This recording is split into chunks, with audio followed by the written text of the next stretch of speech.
If you're struggling on Fortune's Keep, then you probably need to change your play style a little bit. So today, I'm going to be giving you 5 gameplay strategy tips that will really start to help you drop higher kill games on Fortune's Keep while breaking down this 22 kill win that I had. Now, before we jump in, if you are looking to get better at Rebirth or Fortune's Keep, I'm a 4KD player who has multiple 30 bombs on both maps, and I do tip videos every day just helping people get better at Rebirth and Fortune's Keep. So if you're looking to get better, just consider hitting that subscribe button down below. Now, the first thing that I have for you is going to be patience, and really every tip that I have, we're going to break it down a little bit further. And with patience, we want to talk about 2 separate things.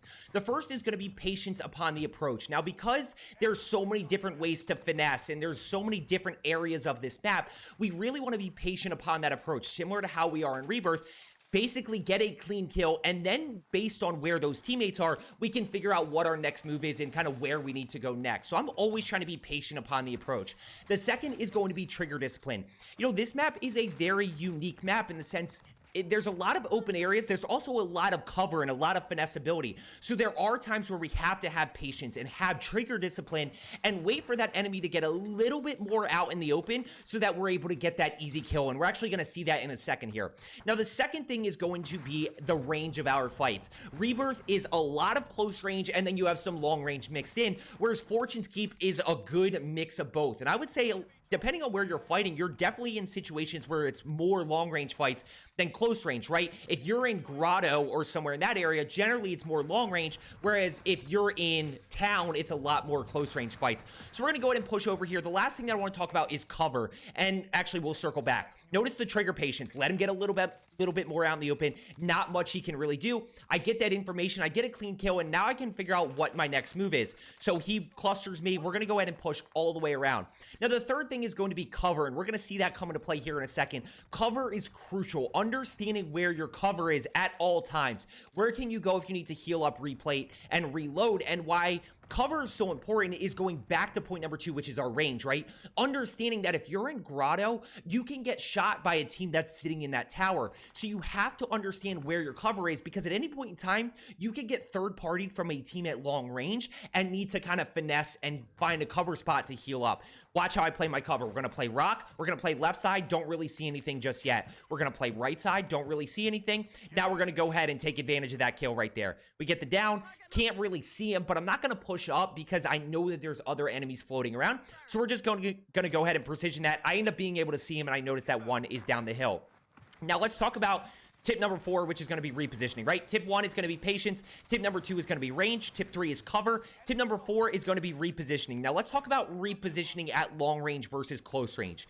Now, at long range, you kind of have 2 options here. If you're in a really good position, I've talked about this before on this map, where high ground is just such a benefit. Being able to get up higher than people and kind of shoot down, especially when we factor in like trigger discipline and stuff like that. I'm going to miss this guy just because I didn't reload. Pretty big mistake on my end. We talk about long range engagements. I'm in a really good spot here. I'm going to play positioning. We're going to play the rooftop, and then I just can't quite get him, or we're going to play this side right here because I never reloaded. This is a kill that got away because I didn't reload there, but I could have at that range, right? In that situation, 2 things, right? It's pretty hard for him to do damage on me, especially if I'm executing well. But even if he does damage on me, it's going to be very tough for him to get that thirst. Now, with repositioning in long range, right? If you have, let's pause again. Let's go ahead and keep breaking this gameplay down. We challenge around the corner here. We're getting the down and thirst. And this is where I start talking about positioning. And that's kind of the overarching theme of today that we're going to tie all these things together to, is why positioning is so important. We've got cover here, long range engagements. I execute with the NZ. We're able to get that down. We're going to go ahead and cluster up that way so that we can get that thirst, get the information. Now, I notice that one's back here behind me or right around the corner. So we're going to go ahead and challenge. And the great chase is on. I'm going to keep chasing this guy. So let's go ahead and, while we're chasing him, because this is going to go on for a little bit, long range engagements. If you're in a really good position, high ground, you have the advantage, you have good cover, you can stay there after you get a kill and kind of keep focusing on a team. But if you are in a situation where they have the advantage and you're able to still get a kill, it's probably best to start to reposition and find a different angle. Now, in terms of our close range fights, I always recommend repositioning, but let me kind of quickly pull this back real quick. We'll talk about that in a second. Because I take so little damage, I'm able to challenge this guy immediately. So when we talk about repositioning, you know, if you take a lot of damage on that kill, you need to reposition. You need to play it up. You need to find a different angle. You need to move quickly and kind of keep that pace. But if you get a clean kill, you can challenge people immediately. And as you progress, you can start to challenge people when you're not full plates. Like right here, I don't technically have full plates. I'm down about 40 health, which is a bullet, maybe a bullet and a half. So as long as I anticipate, which look at the centering, early shots there, I miss a few, but we're able to get that down. I can challenge immediately. So when we talk about our short range situations, if you take a lot of damage, you've got to reposition. And notice right there, just a quick note, after I get this kill, notice how because we have the UAV up, I'm repositioning to the next guy I'm going to challenge. That's a big thing about pace of play. And I know I'm throwing a lot at you today. I'm trying to give you a lot of gameplay strategy tips. But we'll recap. We'll keep talking. We're going to challenge around the corner. So, you know, close range, we can immediately challenge. Once again, going to immediately challenge this guy. I get a little bit of help from TCAP. We're off to a really good start here. 11 kills, 10 other teams still alive. So we've talked about patience, range, cover, repositioning, and the last one's going to be information. Now, information I always talk about, but with this map, you know, information is crucial for a few reasons. One is going to be, you know, understanding where enemies are, understanding where they're moving to. We get a little bit of long range. Not my problem that he's on loadout. Notice that's a situation where I'm not even going to try to highlight anything there. That's just unfortunate for that guy. You know, unfortunate timing. But, you know, with our information, it's about understanding where enemies are. We're in a lot of situations because of the hot areas, which are going to be Winery, Town, Grotto, and Keep, where we're fighting multiple teams. So it gives us insight into where exactly everybody is. It also, one thing that I think is underrated, watch the team shot right here. This guy absolutely gets smoked. You know, it also gives you insight into where other teams are, right? So if I'm in this situation right here, we have a UAV up, and I know I'm fighting this team, but I also know there's a team at Tower, right? You know, back here somewhere. That's something that I do have to keep in mind. So it also, because of that range that we talked about, right? The fact that at any point in time, you can get shot from a team that's pretty far away and kind of be third-partied from a team that is nowhere close to you and there's not much you can do.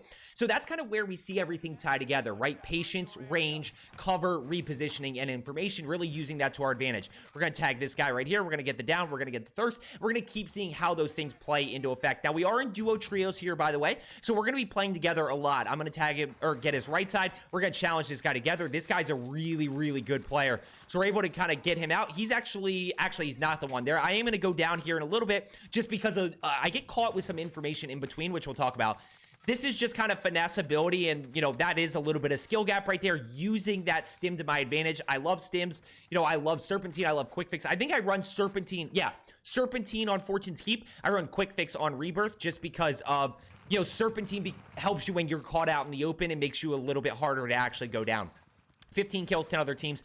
Now, when we are in this situation, this is something I've been really hammering home a lot lately, is what do we do right here? We don't really know where anybody is. The only piece of information that we can act on is these dots over here. You know, we know that there's some people floating around this way because of previous UAVs, but what do you do right here when you don't know? Well, the answer is I'm just going to push over towards these dots, and the large majority of the time, I'd say 9 times out of 10, I don't even reach those teams before I run into another team, at which point we just refocus and direct that way. Once again, we're shooting this guy on loadout. Look, it's unfortunate with where loadouts are, but it's not really my problem. Now, once again, we get caught not reloading, unfortunately, so these guys are actually going to get away. But this is where I talk about, you know, patience and range and, you know, having cover. If that guy torches me, there's nothing that he can do. They were caught a little bit out in the open. I just didn't execute on my end, but that should have been at least 1 free kill, if not 2. Now, I know somebody's over here. Notice the patience right here. You know, I see this guy flying in. Let's pull back, right? I see him flying in above right there, or I see him running right there. Now, instead of just kind of full sending this, which is what I would do a lot of times in Rebirth, I'd put myself in a close range situation and really play that aggressively on Rebirth. I play this a little bit longer. I'm keeping track of my cover. I've got the truck. I've got the crate. I've got the barrel. Now, right here, I get caught a little bit out in the open, but I catch him kind of mid-plating, so we're able to get that clean down and thirst. And that's, you know, we're not talking about execution today, but of course, execution is always important. Unfortunate team wipe right there. We've got 18 kills. We've got 9 other teams, and this is tough because this is 30 bomb pace 100%. We're going to go ahead and buy UAV. We're going to get that information up, use that to our advantage. Then we're going to actually buy another one because we have enough. I don't need the cluster strike. The UAV is more important. I know a lot of you would be like, oh, there's a cluster strike here. I should probably do that instead. No, grab the UAV. The cluster isn't crucial. We're going to go ahead. We're going to play a little bit patient. Now, the problem here, and I'll say I didn't do a good job of this, is I am very out in the open. If this guy shoots me, where do I go? I could go behind this crate, but from there, there's not a whole lot of room that I can go, but he doesn't actually know I'm here. That's where we talk about trigger discipline. Now I have the break. I have a massive advantage on this guy, and I get the live ping, so we're going to go ahead and challenge. Now, I'm going to be totally honest with you. Watching this back, this is kind of the first time I've seen this back fully. It's the first time I've caught this, is this guy right here is going to kill me. I completely missed him in game, which he was above me on radar, and then I get shot in the back. There's not a whole lot I can do. I get caught out in the open. He's able to execute. That's part of the TTK right now. We're going to go in and grab loadout. I'm not afraid of gas here. We just need to get loadout guns. It's a massive advantage. I've got stims. If push comes to shove, I can use those, which we are going to go ahead and use both for the speed boost and the health regen. We're going to go ahead and loop up with TCAP here. Now, he's going to challenge around that side. He's able to get that kill. As I'm pushing up here, I get caught in a bad spot, right? I get caught out in the open. Not much I can do because I don't have plates, but we're going to go down. Now, TCAP with a fantastic comment. I want to know how many of you caught this. I want you to pay attention, and I'll tell you in a second. What is the move right here? What is the play right here? Because I'm resable, right? This guy has no room on gas. Like, he can't push around and get the thirst. I'm resable, but TCAP's 100% right. He told me to bleed. He goes, bleed, bleed, bleed here. Bleed out. And I said, why? Why would I bleed out? I'm resable. Look at the respawn timer, right? So we actually didn't know if I actually got it off until, obviously, I got the respawn timer. So I ended up I was able to get it. Now I go in and actually drop back on my guns to be able to, once again, fight with loadout. At the end of the day, what did I lose in this situation when I died right there? I lost my perk 1 and my perk 3. I still have my AR. I still have my SMG. I thought I was dead here, by the way. I'm still in a good spot. The only thing I lost was Serpentine and Combat Scout, which are my two favorite, or Combat Scout is my favorite. I love Serpentine. I love Combat Scout. Two favorite perks. But, at the end of the day, I'm still in a really good position to challenge right here. Oh, and I lost my stim. So I got to try to find a stim at some point. We're going to play positioning here. Now, one of the biggest things with cover is understanding when you're out in the open and when you're, vulnerable versus when you're not. A lot of times when I'm caught out in the open and I know I'm rotating out in the open, I'm just beelining it. I'm not looking for people. I'm just trying to get to that point as soon as possible. So now I look over to my left once I have a little bit of cover and I can see where people are.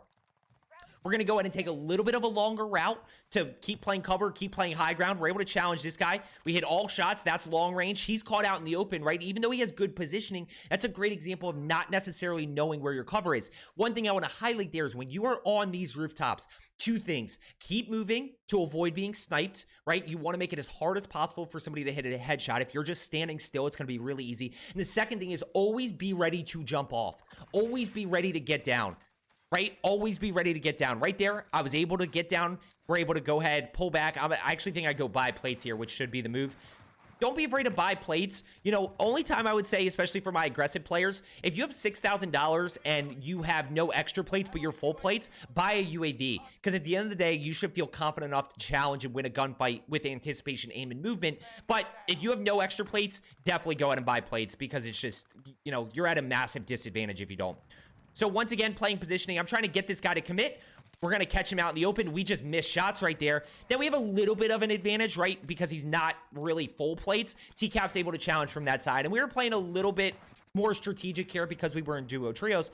But, I didn't execute perfectly there. TCAP was able to clean that up. But I still get myself a little bit of a window of an advantage. Now we have one guy over here. So I'm just going to go and act on that information. Don't really know where he is. Got to keep track of cover. Notice I'm not over committing here. Notice where I stop. Notice where I stop and really start to look for him.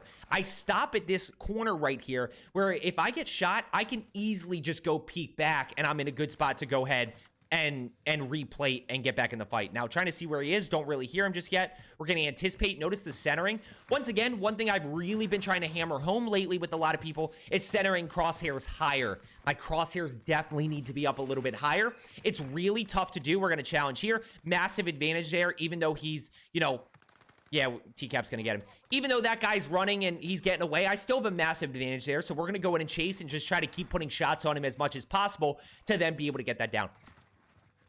I don't remember what I was saying before. I forget what I was saying. I forget. Anyway, we're going to go ahead and keep pushing here. I'm sorry. if I didn't finish that thought. It's really escaped me. I have no idea. And somebody's going to remind me in the comments, but... So we're going to go ahead. We got good positioning. Notice how this lobby kind of died. We were on really good pace, and then this lobby kind of got smoked a little bit.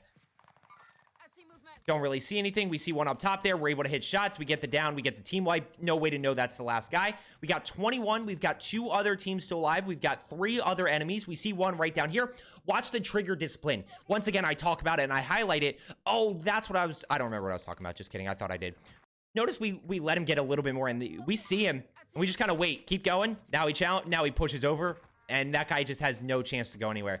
1v2 situation. I'm going to go ahead and res TCAP. We're also going to let TCAP get the last kill here, so we get the double 20s. He dropped 20 this game, so in duo trios, we dropped a 42 kill win right here. Very clean game. You know, the 2 deaths by, I don't know if TCAP died or not. I think he may have died once. I'm not totally sure. Now, right here, we're paying attention to cover. We're just trying to see what we can find. Not totally sure just yet. He's going to end up shooting me, but watch how I play my cover here, and I kind of reposition quickly to be able to get cover. I still think you can make that jump. I just haven't figured out how to do it yet. Now we're going to play rooftops. We get shot from the right. We're able to get down. We have our cover. We're able to plate up. Doesn't matter. TCAP's going to go ahead and clutch this up. I hope you found today's video helpful. Patience, range, cover, repositioning information. Let's get better today, and I will see you tomorrow.